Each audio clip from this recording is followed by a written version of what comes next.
Good afternoon. Thank you, everyone, for joining us for this very special Brave Girls Virtual Storytime of The Youngest Marcher, the story of Audrey Faye Hendricks, a young civil rights activist, with author Cynthia Levinson. This program today is part of the National Women's History Museum's Martin Luther King Jr. Day celebration, and salute to the women who formed the backbone of the civil rights movement that we're presenting throughout the month of January. My name is Liz Eberline. I am the Education Programs Manager at the National Women's History Museum outside of Washington, D.C. And for nearly 25 years, we've served as the largest online cultural institution dedicated to U.S. women's history. And we're excited that in the coming years, we'll finally have a physical home of our own in Washington, D.C. In the meantime, we'll continue our important work of sharing the powerful history of women in America. And we hope that after today's story time, you'll find us on social media and explore our website and join us in the important work of representation. A few housekeeping notes. We are recording this presentation so that it can be available on our website following the event. Cynthia will be answering questions at the end of her reading. So if you or your little one would like to ask a question, please use the Q&A function on the toolbar at the bottom of the screen. You can ask your question at any time during the presentation, but we won't be answering those questions until the reading is finished. And with that, I would like to introduce our author. Author Cynthia Levinson was in high school when Audrey Faye Hendricks marched to jail, and she knows she would not have been as brave as Audrey. But when Cynthia met Audrey 45 years later, she knew she had to write a book about her for young readers. She spent more than 3 years interviewing marchers and researching the events, and her book, We've Got a Job, the 1963 Birmingham Children's March, tells the story for older readers. Cynthia has also written about social justice and Watch Out for Flying Kids, how 2 circuses, 2 countries, and 9 kids confront conflict and build community. She and her husband divide their time between Austin, Texas, and Boston, Massachusetts. We are thrilled that she's able to be here today to spend time with us to read her book. So please welcome Cynthia Levinson. Cynthia? Thank you so much, Liz, and thank you to the National Women's History Museum. I'm delighted to be here. It's really an honor and a pleasure. So I would like to read this book to you and then give you some background about Audrey and about the Birmingham Children's March. And we'll sing a song and answer questions. So thank you again. This is a story, The Youngest Marcher, the story of Audrey Faye Hendricks, a young civil rights activist. I wrote it, and the wonderful illustrations are by Vanessa Brantley Newton.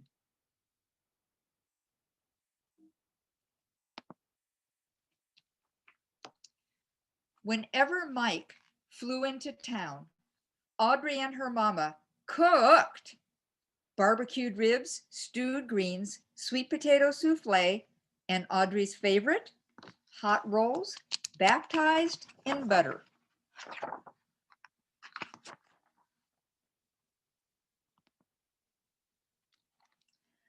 Other folks knew Mike as Martin or Dr. King. The Hendrickses used his nickname. They did the same with other ministers too, like Fred Shuttlesworth and Jim Bevel. After Mike blessed the feast, Mama expected Audrey to keep still during supper. But when grown-ups talked about wiping out the segregation laws that kept Black and white people apart in Birmingham, she just had to speak up. Audrey intended to go places and do things like anybody else. I went to eat my ice cream inside Newberry's. I want to sit downstairs at the Alabama. I don't want hand-me-down school books. But stools at the counter, plush movie theater seats, books so fresh they'd crackle when you open them, those were for white children. Hush, hissed Mama. 9-year-old children should not speak in front of company, especially ministers like Mike, Fred, and Jim, who were bringing dreams of justice. Audrey knew all about segregation. She knew to pay the driver at the front of the bus, then step off and walk around to the back door. Drink from the fountain with the dirty bowl and warm water. use the freight elevator at department stores downtown. Front row seats, cool water, elevators with white gloved operators. Laws said those were for white folks. Every Monday night, Audrey and her mama and daddy and her aunts, uncles, and cousins joined neighbors and friends at Fred's church for worship, fellowship, and testimony. She sang and swayed along with the movement choir, her voice spirited and spiritual. Black and white together we shall overcome. For once, she didn't have to keep still. Then came testimonies. White store owners won't hire me. Ku Kluxers chased me. Policemen called me names. The hateful stories made Audrey squirm. She tried to tell her mama, "That's not right." Shh. How could mama expect her to hush? She had to make things right, but what could she do? When Mike visited Fred's church, thousands of people crowded around her to hear him preach. In a voice as taut as steel cables, as smooth as glass, he intoned, "Segregation is morally wrong and sinful." That's true. Fired up, Audrey sat taller. An unjust law is no law at all, he proclaimed.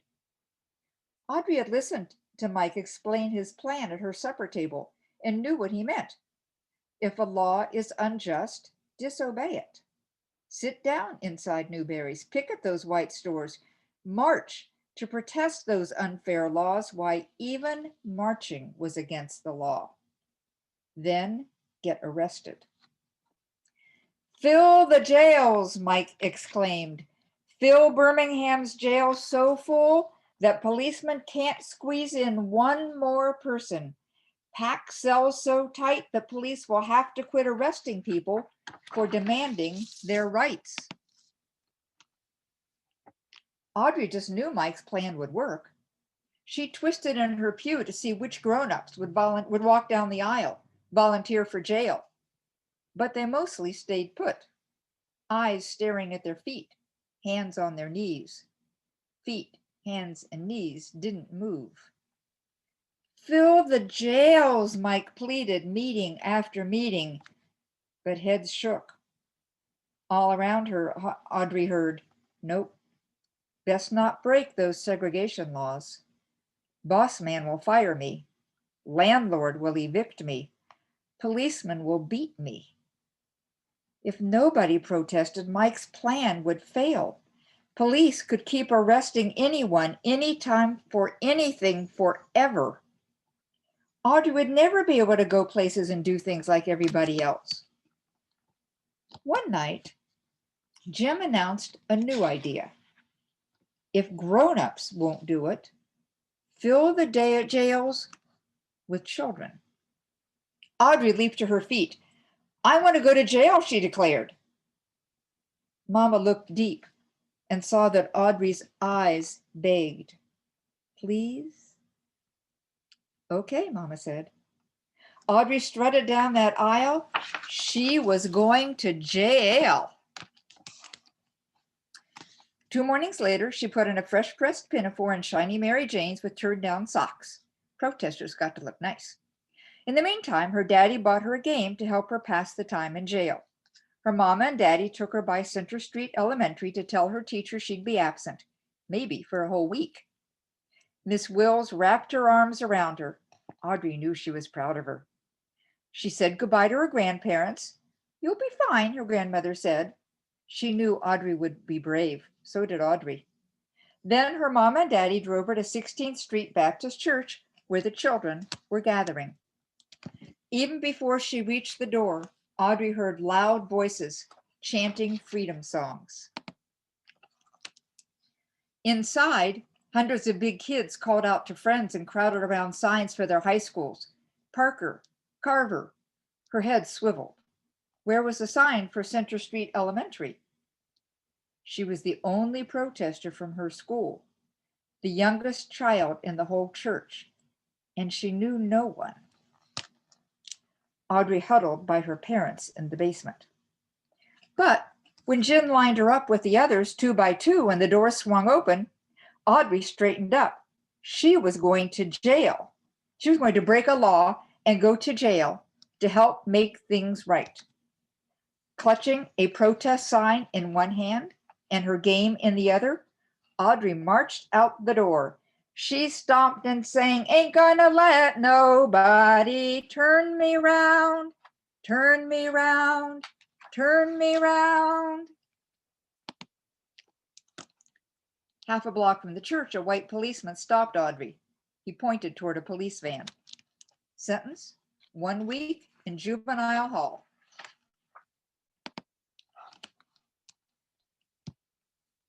A matron locked Audrey into a day room with 24 other girls, all older, all bigger, all strangers.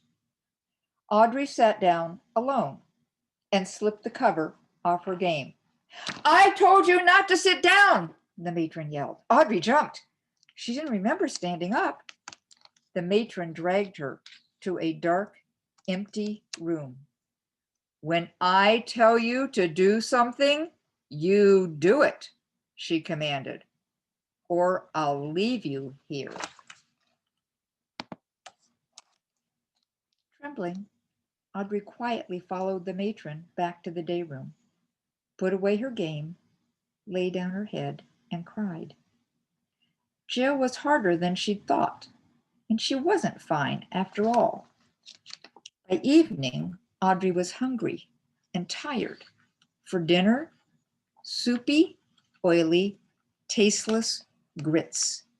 At night, a bare mattress with one thin sheet for a cover. Audrey and her cellmates were let outdoors into an empty concrete pen, surrounded by high prison walls. The older girls talked together. Audrey wondered what her classmates were doing. Miss Mills would be keeping them busy.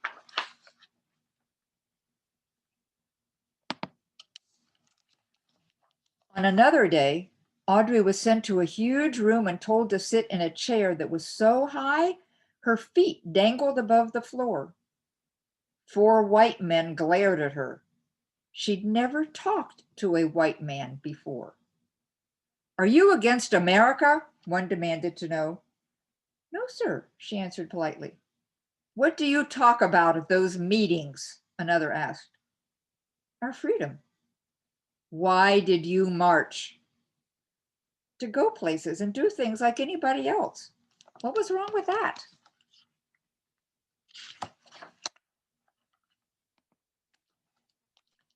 Every mealtime, Audrey stared at greasy grits.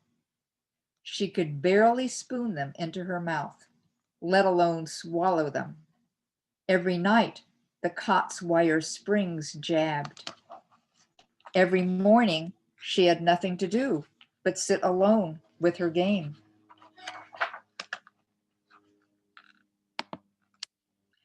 In the afternoons, though, more kids crowded into the day room.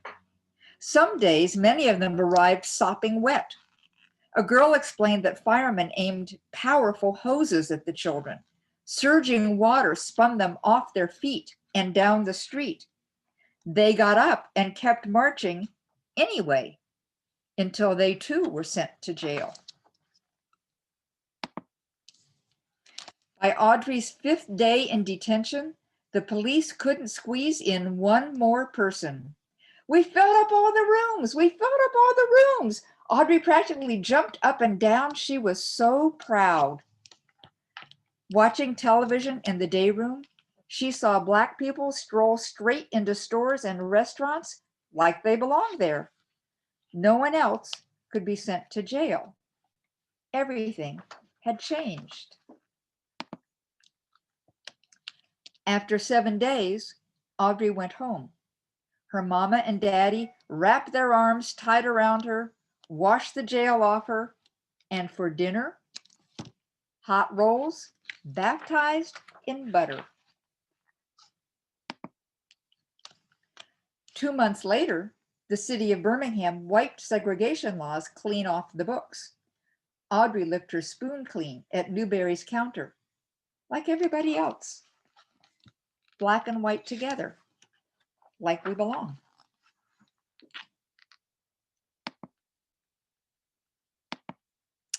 That's the end of the story, but it includes a picture of the real Audrey. This is a photograph that was taken of her when she was 11 years old. So she was 2 years older here than she was when she protested segregation laws, marched and sang, and spent a week in jail. As Liz mentioned,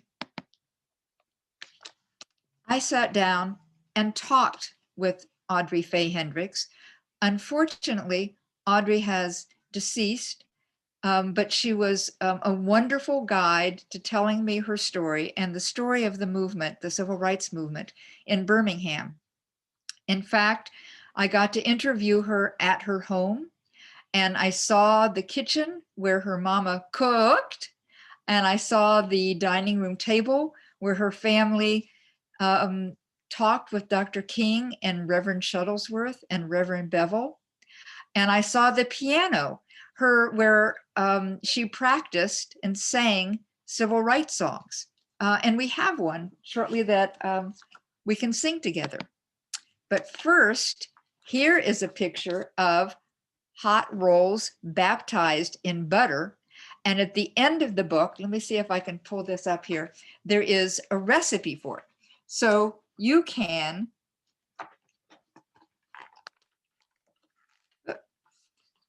there it is.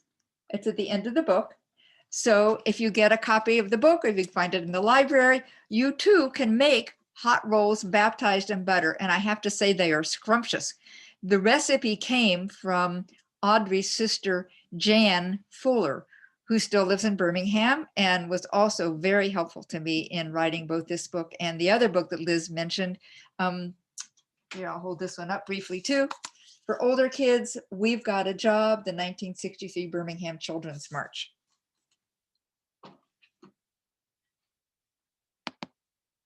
So here's a song. I'm going to see if I can play this for us. I may have to get out of the screen share. I'm not sure here.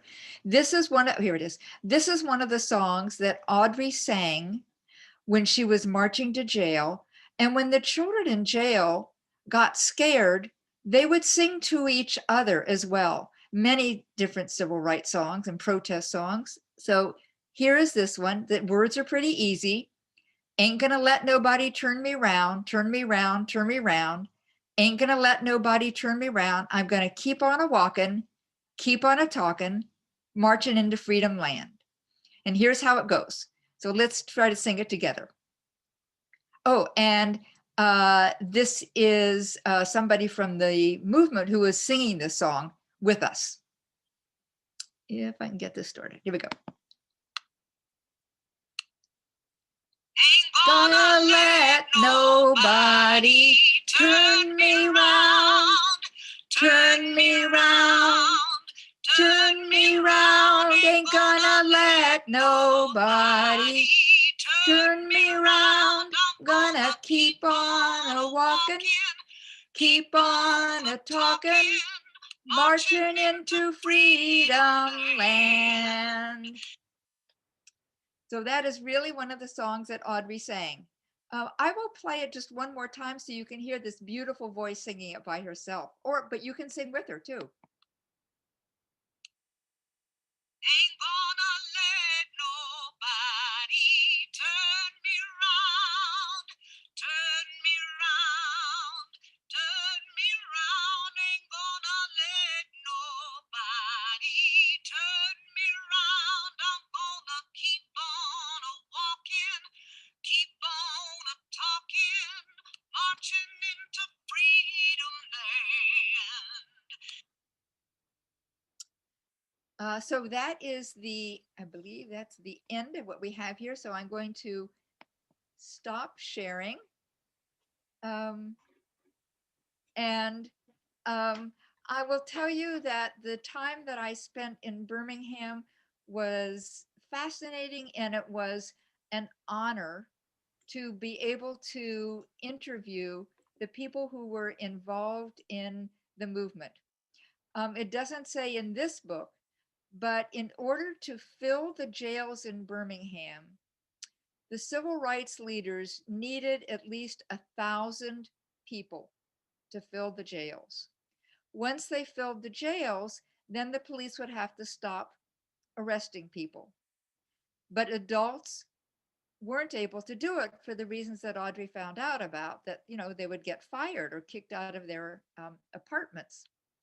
So that was when Reverend Bevel arranged for children to do it. They needed 1,000 people, somewhere between 3,000 and 4,000 children volunteered to protest and go to jail. Of all of them, Audrey believes that she was the very youngest. So it was quite a remarkable undertaking, and is succeeded because Birmingham actually did then get rid of its segregation laws. I talked to a number of those people. I went to the churches that they marched from. I marched with them on an anniversary of the Birmingham March. And I learned a number of the songs. And in fact, the whole time that I was writing this book, I listened to civil rights music, protest music, gospels, and church songs. Audrey's favorite song, though the one she sang when she was marching was Ain't Gonna Let Nobody Turn Me Around, her favorite song was one called We've Got a Job. And the head of the Birmingham Civil Rights Choir at the church she went to, her father was a member of the choir, used to practice that song at the piano in her home. Her parents were very involved in the civil rights movement, especially her mother, who was a secretary of one of the movement organizations then. So this is completely appropriate and fitting for the National Women's History Museum. So Liz, I am happy to take questions at this point. Yes, absolutely. Thank you so much. What a powerful story. So I am going to just start off by saying, so Audrey was 9 years old, and you've mentioned a few times that she believes that she was the youngest in this group of children who did ultimately go to jail. And she really helped accomplish so much with her bravery and conviction, but she was only 9 years old. So was she scared when she was in jail? When you spoke with her, did she kind of talk to you a little bit about kind of what she was feeling as she was there at only 9 years old? She wasn't scared initially. She felt, galvanized and strong, but being threatened with solitary by the matron, and then being kind of grilled by those four white men, it was really shocking to me when she said to me she had never talked to a white man before. She had probably never talked to any white person before.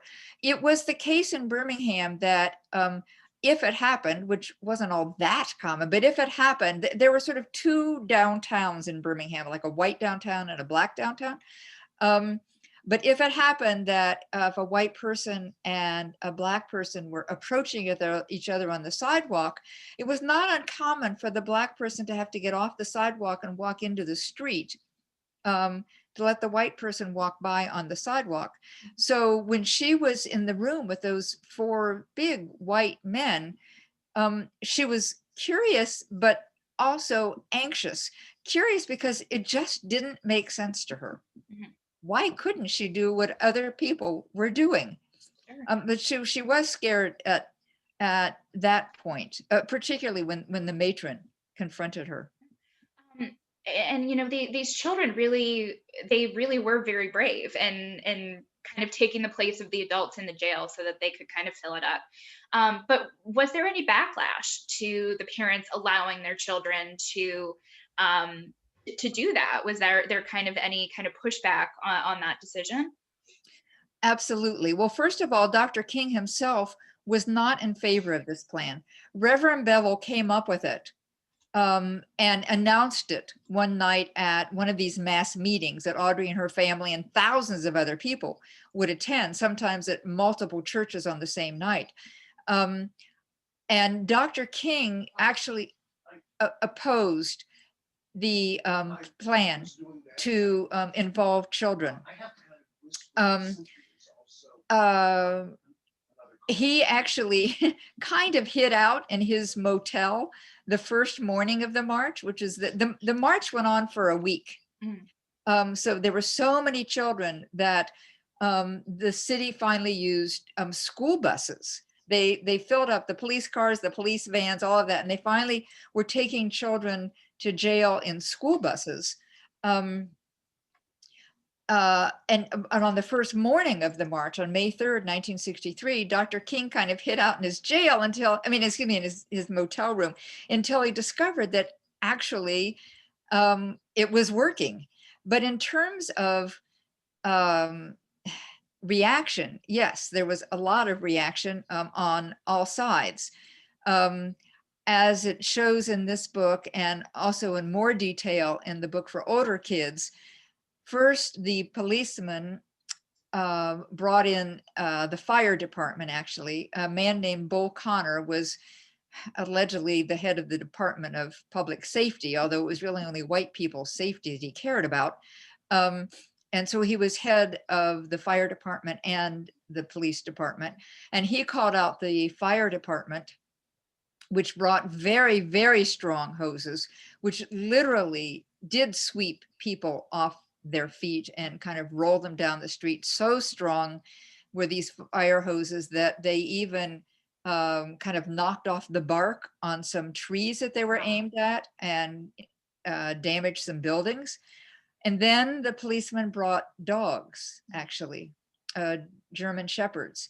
2 of them, which bit not little kids, but bit some older people. Then once the city realized that they were losing this battle, that they really couldn't arrest other people, and the publicity for the city was really bad nationally. This was finally beginning to make, after several days, the national news. And the city began to sort of roll back and let the kids out of jail, although slowly. Then the city retaliated against the high school kids. So the high school kids who were seniors at that point were told that they wouldn't be able to graduate from high school. And they were just they were just so demoralized. One of the people who figures largely in the book for older kids, We've Got a Job, was a very good student, very serious student. His father was a doctor, his mother was an English professor, and he had already been accepted. I can't remember where he went, maybe Case Western Reserve, I can't quite remember now. He was afraid he wouldn't be able to go to college. They were just crushed. Fortunately, the city rescinded that decision because they were sued. The movement sued the city on that. But yes, there was a lot of retaliation. And of course, even after a number of places were desegregated, including restaurants and public libraries and public parks, all of which had been completely segregated by race, even still, a number of places were not, particularly schools. Public schools were not integrated in Birmingham for several decades. So in your bio, it mentions that you were in high school when this happened. So was this making national news? Is this something that you remember from when you were high school? So how did you discover Audrey's story specifically, and what led you to write it so many years later? Yeah, this is kind of interesting because I was in high school then. I myself was a high school senior, and I thought I was fairly savvy. My parents got the daily local newspaper in Columbus, Ohio, and I insisted that we get the New York Times at least every Sunday. So that's what we did. And I thought I read that. And I sometimes watched the evening news. I knew about the marches in Birmingham. I knew about the really horrible head of the Department of Public Safety, a man whose nickname was Bull, Theophilus Eugene Bull Connor. I knew about him. I knew about the civil rights movement. I went to college in the fall. I ultimately majored in history. I took a lot of American history classes. I took a seminar in Southern history. It really wasn't until I wrote an article for a children's magazine in about 2007 or 8 or so that I learned that the protesters in Birmingham were children. Mm. I had not realized somehow all of those years, all of that study, I even taught American history for several years. Somehow I missed that key fact that the successful protesters in Birmingham were children. And it was while I was researching the article on music during the civil rights period that I realized it, that I discovered that. And I asked other adults around me, other grown-ups who, were equally, we thought we were knowledgeable about American history. Many, many of them did not know that the protests were actually a march by children. And it was when I was working on that article that I realized I have to write a book about this. And I was stunned that there were no other books for children, particularly specifically about the Children's March. Well, I think something that you mentioned in the book is that there was you said there was a capacity in the jail for 1,000 people. Is that what you were saying? So we know that the jail filled up. So there were 1,000 people in jail, but how many children were participating? So we have 1,000 who are in prison, but how many others were participating in addition to that number? Thousands. There were a total of 3,000 to 4,000 children who were arrested. The reason the number is vague is that part of the lawsuit against the city required that the city expunge the names of the particular children, all those thousands of children who were arrested. So once the jail cells got filled up, the city then put them in the county jails. And when the county jails filled up, then they put them in the state fairgrounds. That was particularly ironic for especially some of the children who were very aware of what was going on, because during the 2 weeks every year of the state fair, there was one night only, Thursday nights each week, when Black people who were not called Black people on the signs over the doorway, over the entrance, the gateway to the state fairgrounds, they and dogs were allowed in on 2 Thursdays nights during the 2 weeks of the state fair. And then thousands of children found themselves incarcerated in the animal pens at the state fairgrounds. Are there in Birmingham or elsewhere, are there any memorials or recognitions for Audrey or for any of these children who participated in this march? There are actually. There was no recognition publicly when I was researching the book. I found the archives at the Birmingham Civil Rights Institute and the archives at the Birmingham Public Library extremely helpful. I strongly recommend, if any family is thinking of taking a civil rights trip throughout the South, I strongly recommend Montgomery and also Birmingham, and going to the Birmingham Civil Rights Institute, which has wonderful displays once we all open up again. But now, since then, as of about maybe 8 years ago, no, actually less than that, maybe 6 years ago or so, there are now large sort of stanchions, big public signs, person height and taller, all around the downtown area of Birmingham that actually lays out the march. There are maps, there are quotations from people on these big stanchions, and there's statuary in the park that's across the street from the 16th Street Baptist Church, where the kids marched out to and then up the street. There, in fact, there are statues of the fire hoses that the fireman uses. There's a statue of a dog snarling at some protesters. And they've done really quite a good job sharing the story. There is nothing that I'm aware of particular to Audrey.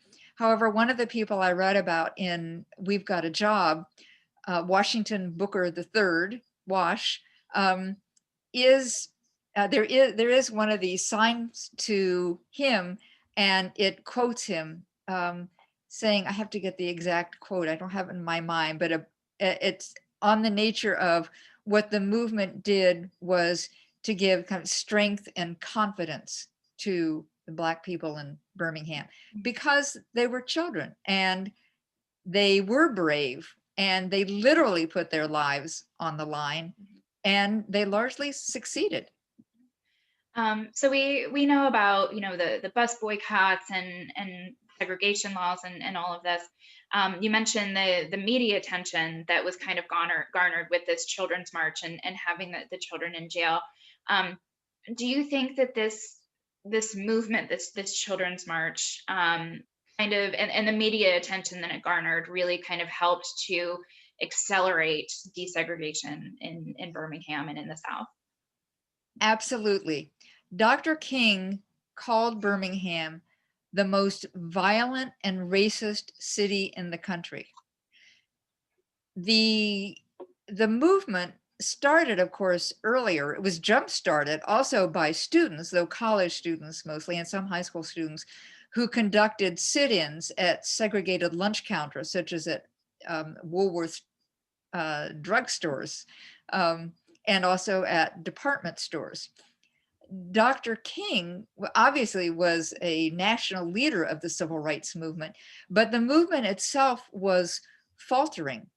There were some strategic mistakes made by the movement and some very clever strategies undertaken by segregationists.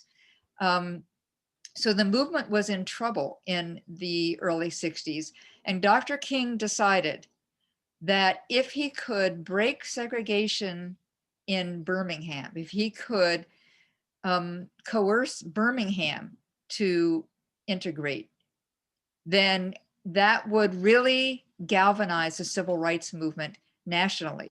So this was a huge success and inspiration for the movement altogether. Following on the children's success in Birmingham, some of those very same children then went on to carry out the same kinds of protests in Florida, St. Augustine, Florida, and other places around the South. It was a huge boost for the civil rights movement. You mentioned the media, getting back to the media for just a moment. Very little of what happened in downtown Birmingham appeared on the television news, practically nothing on the television, and very little appeared in the Birmingham newspapers. So among the people that I interviewed were white people in town, including somebody who was on the police force at the time, people who worked for the city, and people who just lived in town, white people who lived in town at the time. In fact, one of my college classmates grew up in Birmingham, a white woman, and I asked her what she knew about what was going on kind of on the other side of town from where she was living. And she said nothing at all. She knew nothing about what was happening in Birmingham during that time. She said her father said to her, there's some trouble downtown, don't go for a while. So she didn't. And she didn't have any idea of what was happening. I also interviewed a woman who worked for a law firm. She was an executive secretary for the head of a law firm, housed in the building where some of the children were jailed in the basement and near where the children were marching. When I interviewed her, she denied to me that children were arrested. She was unaware of it into her adulthood. And again, Audrey was 9 years old, and you interviewed her, well after this event happened. But while you were interviewing her, but before she passed away, did she kind of mention how this event in her life kind of stayed with her, after, into her adulthood? Oh, Liz, you're asking such wonderful questions. You're bringing out so much here. So yes, I mean, um, Audrey absolutely remained committed to the movement.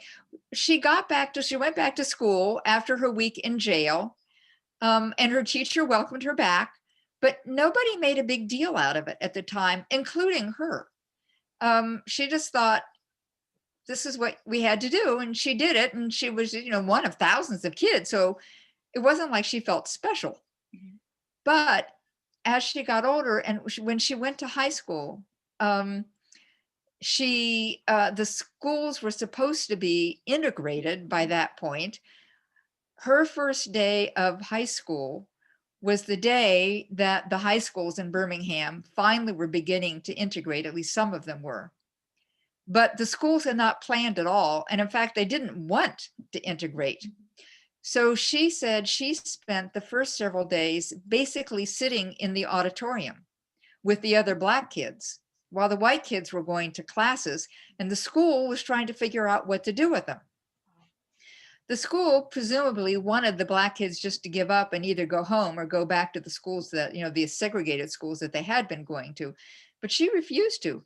She just stayed there until they finally began to integrate the classrooms. She went to college. She left the state for several years, moved to Dallas, Texas, actually, for several years, because she found it so hard to live there still in some ways because of some memories.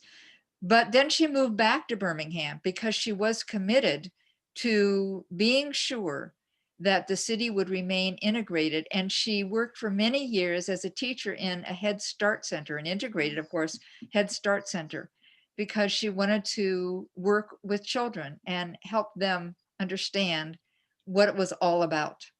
Wow. So I think we have kind of time for one kind of final wrap up question. But what advice would you offer to young people in the audience who are here with us today, about what they can or can't accomplish at a young age? Well, you can accomplish just about anything you want to. My advice is, like Audrey, pick the issue that you're passionate about. There are so many issues that we have concerns about these days. Social justice in many forms, climate change, various political things that are going on, animal rights. You know what you care about. Pick the one that you care the most about, and first of all, learn about it. What I had to do was to learn about the civil rights movement. And as Liz said, I spent 3 years learning. I spent a lot of time in those libraries and archives and talking to people. So learn everything you can about something that you're concerned and care about. And along the way, find out what's being done about it. Mhm. Get the facts and learn the techniques and the strategies. And there are lots of things you can do. You can write your politicians, your congress people and senators and governors and the president, the incoming president. You can organize protests. You can write songs. You can draw pictures. You can write editorials. There are lots of things you can do. Pick what you care about and pick what you're good about at and put those two together. Great. Well, thank you again, Cynthia, so much for being with us today, and for sharing this, powerful story of young Audrey. If you, as an audience, are interested in more information about Audrey Faye Hendricks and her life, please visit womenshistory.org and explore our brand new biography on Audrey. You can also visit Cynthia's website, cynthialevinson.com, where you'll find resource guides for teachers that include lesson plans, interviews, including an interview with the illustrator of Cynthia's book. You'll also find primary source materials and much more. And if you enjoyed this program today, please join us on Wednesday, January 27th for another Brave Girls Virtual Storytime where we'll be joined by author Sandra Neal Wallace for a reading of her book, The Teacher's March: How Selma's Teachers Changed History. As always, these events are free, but advanced registration is required, and you'll find all of those details and registration information on womenshistory.org. So again, Cynthia, thank you so much for being Thank with us you. today. We appreciate you taking the time and for sharing such a powerful and inspirational story with us. We hope that you continue to stay safe and healthy at home, and we certainly hope to see you again very soon. So Thank you. thank you to our audience today for asking such wonderful questions, and we hope that you have a great and safe afternoon for everybody as well. So thank you to everybody, and we hope to see you all soon. Bye. Bye. Thank you.